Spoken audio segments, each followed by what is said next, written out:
I'm from Connecticut.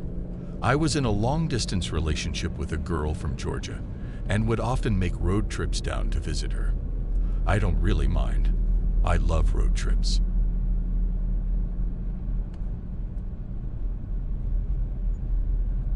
I've driven across the United States and back, all on my own. There's just something about traveling the highways of the US by yourself that's just so freeing.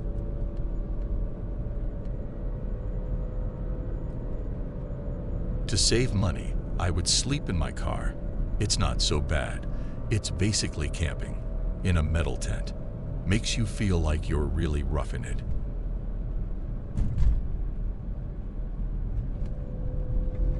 I just recline the seat back, keep the key in the ignition just in case, and doze off.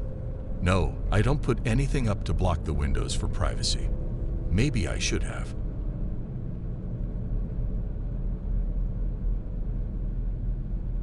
The trip down south is a comfortable 2-day drive. My stop would usually be somewhere along the Virginia-North Carolina border. So, for my previous trip, that's exactly where I stopped that night.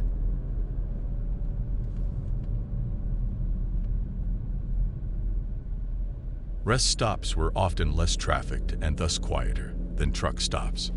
Normally I would have stopped at a Love's, but I was so tired that I settled for the first rest stop I saw.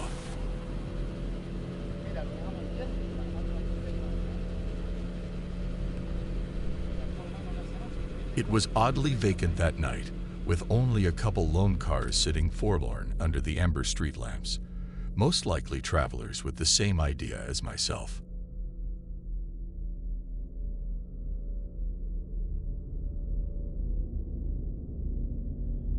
I pulled into a parking spot away from the others, under the shadow of a tree and far from the street lamps. I figured I would have more privacy there as opposed to being bathed in light.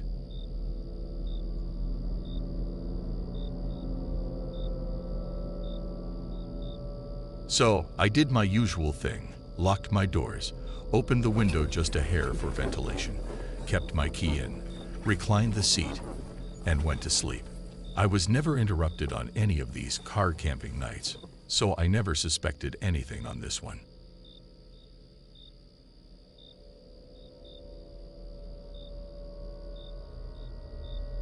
Then a sharp tap woke me up. At first, I thought I had heard it in my dream. I opened my eyes, a bit confused.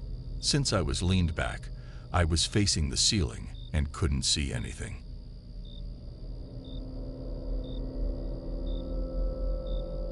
I hear another tap.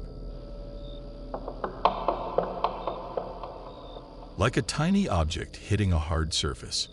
It came in an irregular rhythm. Was it raining? Was water dripping onto my windshield? I'm under a tree. Maybe something fell from the branches.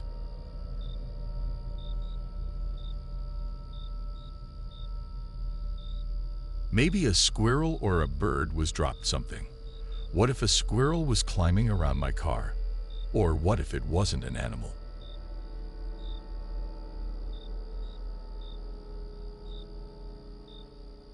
The thought occurred to me that it might very well be a person poking around outside.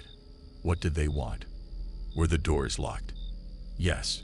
The keys were in the ignition. I can leave in an instant.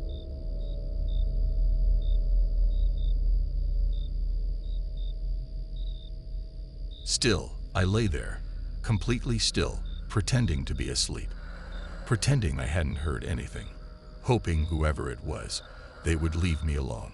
It was better to not find out. I was too afraid to find out. It was better to stay here in blissful ignorance.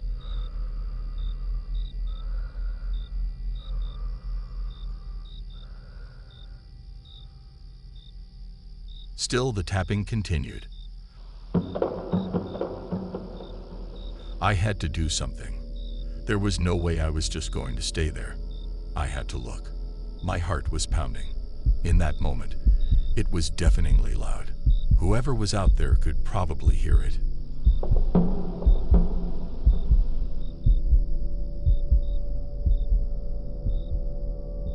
I decided I was going to look. I was going to raise my head up and see what was making the noise.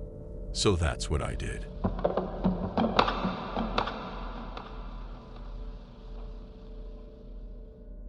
What met my eyes sent a jolt through entire body. Every muscle fiber locked up in pure shock at what I saw. The faint glow of the street lamps cast just enough light for me to make out what I'm looking at.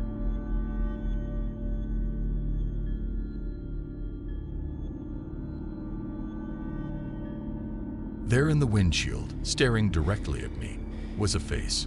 Someone, I presumed to be a woman, was lying on my hood, her face pressed right up against my windshield.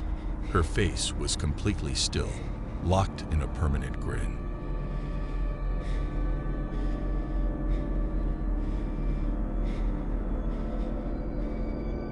I froze in overwhelming terror. The eyes I stared into appeared to have rolled back, showing only the whites. The nose was turned up, pressed painfully into the glass. The lips stretched wide, revealing horrid rotten teeth. Even in the darkness, I could tell her skin was sickly pale, contrasting her long black hair.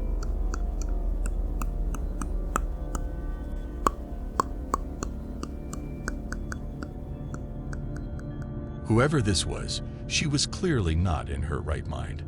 I don't know how long I sat there, too afraid to move. Finally, I got a grip on myself and shot my hand to the ignition.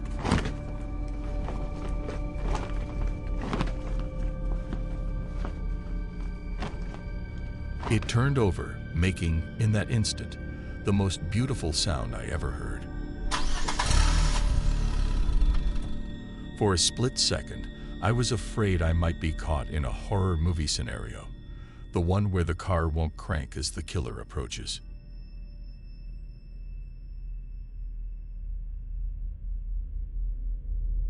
I reversed as fast as I could.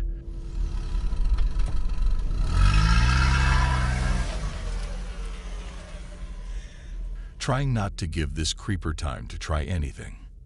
In my panic, I remember activating the windshield wipers in a futile attempt to get her off.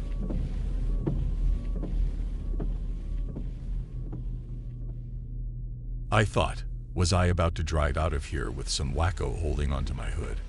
Thankfully, I didn't have to worry about that, because as soon as I stopped, the woman leaped off, landing on all fours.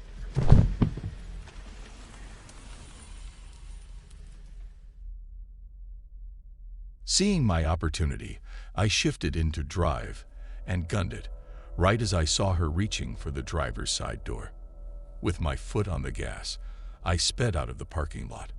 Behind me, I heard her let out a piercing shriek like that of an animal.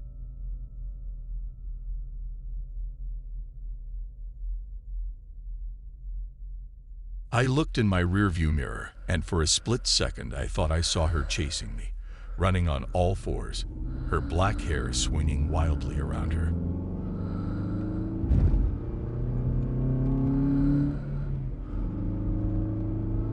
I couldn't get a good look as I rounded a curve in the road leading out of the rest stop and merged with the highway.